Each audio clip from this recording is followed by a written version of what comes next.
नमस्कार। मैं यशपाल हंस करनाल से। आशा है आप प्रसन्न होंगे, धन और ऐश्वर्य से युक्त होंगे, सौहार्द का वातावरण होगा, संतानें आज्ञा में होंगी, बच्चे ठीक होंगे। आज मैं लेकर आया हूँ सबसे पहले तो एक व्यक्ति का प्रश्न जो कि वास्तव में बड़ा इम्पोर्टेंट है। उन्होंने पूछा है मुझसे कि राहु अगर कुंडली में अशुभ हो तो उसका सबसे मुख्य लक्षण क्या होता है। बहुत अच्छी बात पूछी उन्होंने। अगर कुंडली के अंदर राहु अशुभ हो तो मैं खुले रूप में कहने को तैयार हूँ कि ऐसा व्यक्ति दूसरों से पूरी सेवा की आशा रखेगा लेकिन किसी के काम नहीं आएगा। उसका प्रयास होगा कि सब मेरी सेवा में जुटे रहें, लेकिन अगर कहीं कोई दुर्घटना भी हो जाए तो मुझे जाने का कष्ट ना करना पड़े। ऐसी स्थिति राहु की उस समय सबसे ज़्यादा आ जाती है जब राहु चतुर्थ भाव के अंदर हो या राहु लगन में बैठा हो। सप्तम में भी आ जाए तो भी अगर नहीं आती तो ये तब नहीं आती जब राहु तीसरे में होता है या नवम में होता है।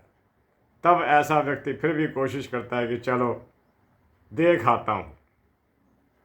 राहु एक ऐसा प्लैनेट है जिसके पास स्वार्थ के अतिरिक्त और कुछ नहीं। ये आदत शनि की भी नहीं है। शनि देव बहुत अच्छे हैं। जब ये देने पर आते हैं तो छप्पर फाड़ कर देते हैं, और जब लेने पर आते हैं तो बोरियां की बोरियां उठा लेते हैं आदमी की। वो दूसरी बात है, वो उनके स्वभाव पर नहीं, हमारे कर्मों का भी कुछ असर होता है। आज मैं फिर उपचारों पर आ रहा हूँ।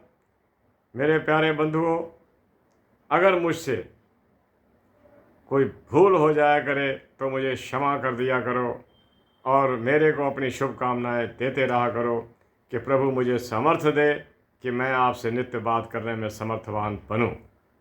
आप मेरी वीडियोस को कोशिश कीजिए, अंत तक सुनिए। कई बार मेरी बातें अंत में जाकर निष्कर्ष को पहुंचती हैं, आप उसे मत छोड़ा कीजिए। मेरा प्रयास आपसे बातें करने का है, आपको अपने जीवन के उन तजर्बों के बारे में बताने का है जिसे मैंने भुक्त भी भोगा, स्वयं भी भोगा और लोगों को भोगते हुए भी देखा। मेरे प्यारे बंधुओं, आज मैं उपचारों पर आ रहा हूँ।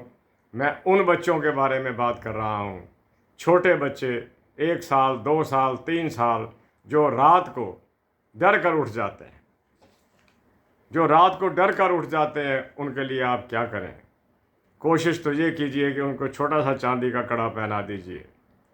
अगर नहीं पहना सकते तो छोटा सा चांदी का लॉकेट उनके गले में पहना दीजिए। एक बात और, अब आज मैं केवल उपचारों पर बात कर रहा हूँ, इसके अतिरिक्त मैं किसी विषय को नहीं लूँगा, क्योंकि उस विषय को लेने पर मैंने ये देखा है कि आपको आनंद सा भी नहीं आ रहा होता और आप कोई इंटरेस्टेड भी नहीं है इतिहास की किसी शुभ घटनाओं को जानने के लिए। होता है, अपना अपना स्वभाव होता है, क्योंकि उससे फ़र्क ये पड़ता है कि मेरे सब्सक्राइबर्स जो हैं उनकी विजन घट जाता है, उस पर दृष्टि घटती है। मैं सिर्फ उपचारों की बात ही करूँगा आज आपसे। कुछ बच्चे मूल नक्षत्र में पैदा होते हैं। हमें पता होता है कि ये बच्चा मूल नक्षत्र में जन्मा है। हम उसके बाद में मूल शांति के बड़े बड़े उपचार करवा रहे होते हैं। बहुत धन नष्ट करने की, मैं नष्ट ही कहूँगा, जो काम बहुत थोड़े पैसों में, बहुत थोड़ी सी चेष्टा के अंदर हो सकता है, वो कर देना चाहिए। बच्चे के जन्म के 10 दिन में या 100 दिन के अंदर उसका तुला दान कर दीजिए। अर्थात जितने वज़न का वो बच्चा है उतने वज़न का केवल गेहूँ किसी ऐसे व्यक्ति को दीजिए जिसको उसकी आवश्यकता है। सबसे पहला उपचार मैंने आपको ये बताया, मूल शांति के लिए। मूल के नक्षत्रों को तो पता लग ही जाता है उसी समय कि ये बच्चा मूल नक्षत्र में पैदा हुआ। मूल नक्षत्र के बच्चे का स्वभाव हठीला अवश्य होता है और ऐसा बच्चा अपनी विचारधारा पर चलता है। मैं आपको ये बताना चाहता हूँ कि कुंडली का 8वीं राशि, 12 राशियों में 8वीं राशि वृश्चिक है। वृश्चिक राशि के लोगों को अपेक्षाकृत ज़्यादा कष्ट पाते देखा गया, क्योंकि ये चक्र की 8वीं राशि है। यानी कि 12 में से छठाष्टक दोष आ गया। बीच की राशि तुला है, चतुर्थ राशि कर्क है, दशम मकर है, लगन मेष है, ऐसी स्थिति के अंदर 8वां घर वृश्चिक राशि के पास चला जाता है। ऐसे लोगों को अपेक्षाकृत ज़्यादा स्ट्रगल करते हुए देखा गया। आप एक काम करना है वृश्चिक लगन वालों, आप मूंगा धारण कर लेना, भले ही मूंगे की अंगूठी डाल लेना चांदी के अंदर, या उसका लॉकेट बनाकर पहन लेना। आपके वृश्चिक लगन के दोष काफ़ी हद तक ख़त्म हो जाएंगे। मैं इस बात को मानने से इनकार नहीं करता कि वृश्चिक लगन के लोगों को संघर्ष अपेक्षाकृत संघर्ष सारे करते हैं, लेकिन वृश्चिक लगन वालों को अपेक्षाकृत संघर्ष ज़्यादा करने पड़ते हैं और उन्हें परिणाम अपेक्षाकृत कम भी मिलते हैं। और अगर आप चाहें, मुझे एक व्यक्ति ने ये भी लिखा था कि आप सस्ती चीज़ों की बात मत कीजिए, आप महंगी चीज़ों की बात कीजिए, हम ले लेंगे। ठीक है, अगर आपका वृश्चिक लगन है और आप कष्ट में चल रहे हैं तो आप एक 3 रतन का लॉकेट बनवा लीजिए। पहला रतन इसमें महंगा आएगा, दूसरा सुनहला या फिर पुखराज ले लीजिए अगर आप ले सकते हैं। वृश्चिक लगन हो, सामर्थ्यवान आप हैं और कष्ट में हैं, महसूस करते हैं कि मेरे काम सुचारू रूप से नहीं होते, तो आप मूंगा, सुनहला और मोती, इन तीनों को लेकर शुद्ध बढ़िया आप उसका लॉकेट बनाकर गले में धारण कर लीजिए चांदी के चेन के अंदर। और अगर समर्थ इससे भी कहीं ऊपर है तो आप सोने में धारण कर लीजिए। अगर महाराज मंगल ने चाहा कल्याण होगा। आगे चलता हूँ, बताता हूँ।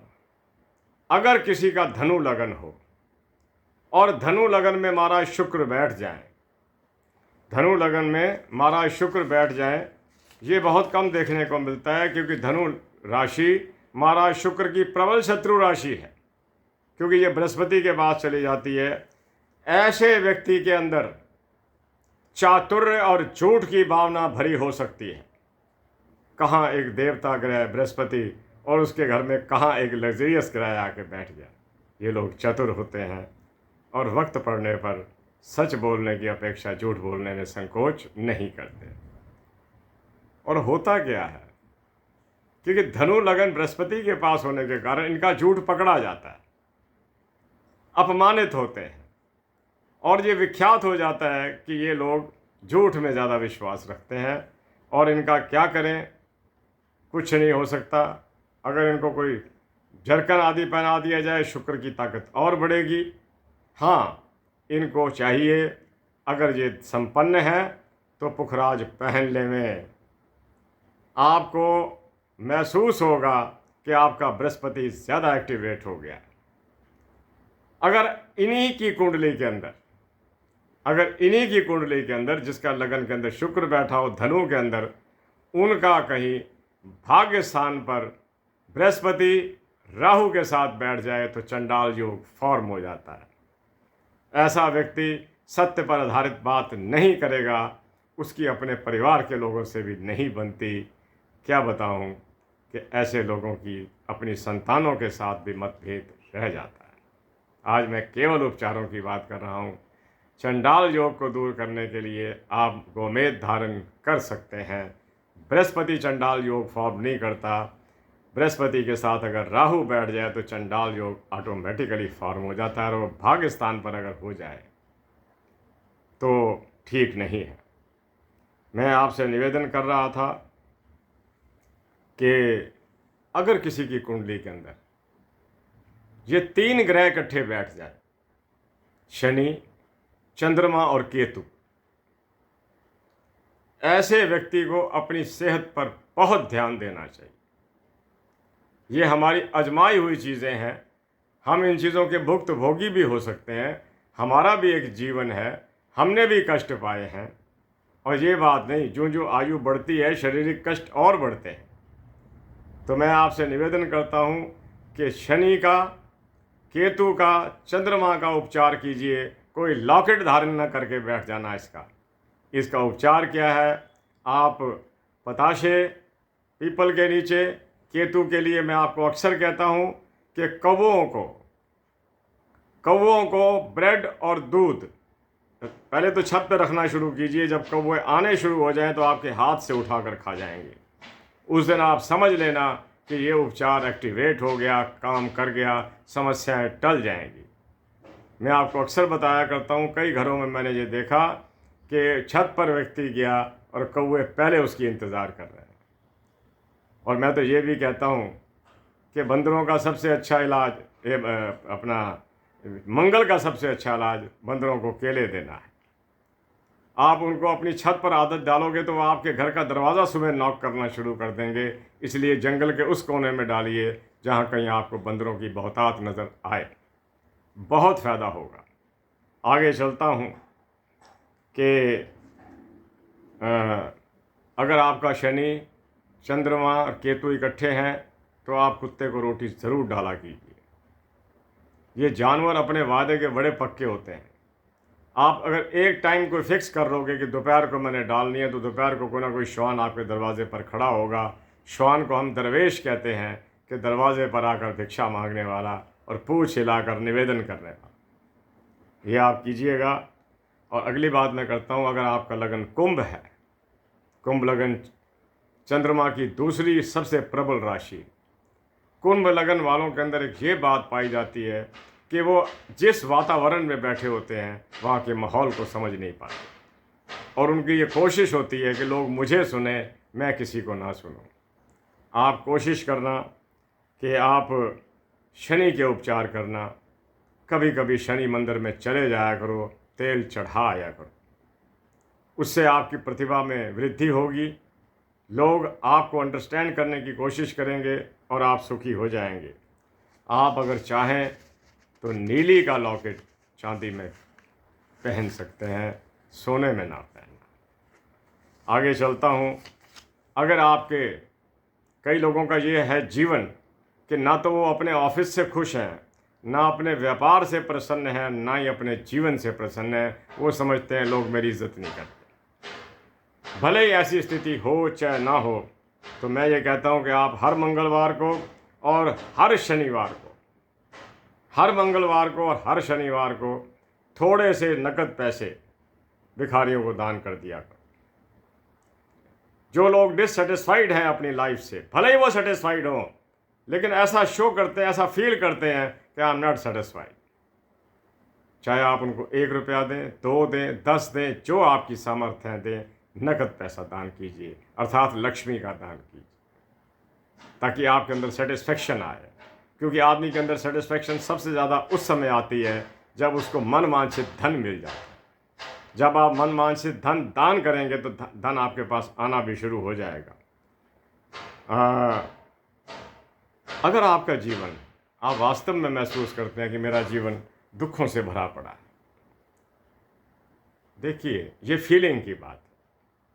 कई लोग दुखी होकर भी अपने आप को दुखी महसूस नहीं करते, वो उसे ईश्वर का भाना मानकर स्वीकार करते हैं।